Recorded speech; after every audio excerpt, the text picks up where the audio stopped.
स्वदेशी न्यूज 24 सामान्य जनतेचा आवाज। नमस्कार, आपले स्वागत आहे स्वदेशी न्यूज चॅनल मध्ये। जिंतूर शहरातून सध्या एक खास बातमी। दसऱ्याच्या पावन पर्वानिमित्ताने सटवाई माता मंदिर परिसरात भाविकांची प्रचंड गर्दी पाहायला मिळाली आहे। सकाळपासूनच भाविक मंदिरात दर्शनासाठी गर्दी करत आहेत। श्रद्धेने भरलेले वातावरण, ढोल ताशांचा गजर आणि जयघोषामुळे संपूर्ण परिसर भक्तिमय झाला।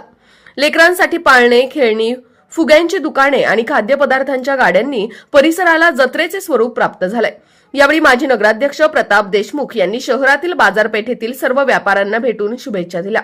त्यांनी व्यापाऱ्यांसोबत भव्य रॅली काढून माता सटवाईचे दर्शन घेतले। त्यांच्या या उपक्रमाचे व्यापारी व नागरिकांनी स्वागत केले। मोठ्या प्रमाणावर भाविकांची उपस्थिती लक्षात घेऊन पोलीस प्रशासन सतर्क आहे। वाहतूक कोंडी टाळण्यासाठी योग्य ती व्यवस्था करण्यात आली असून स्थानिक स्वयंसेवक भाविकांना सहकार्य करत आहेत। त्यामुळे वातावरण आनंदी, शांततेत आणि सुरक्षिततेत दिसत आहे। दसऱ्याच्या या मंगल सोहळ्यात जिंतूर शहर उत्साहात न्हाऊन निघाले।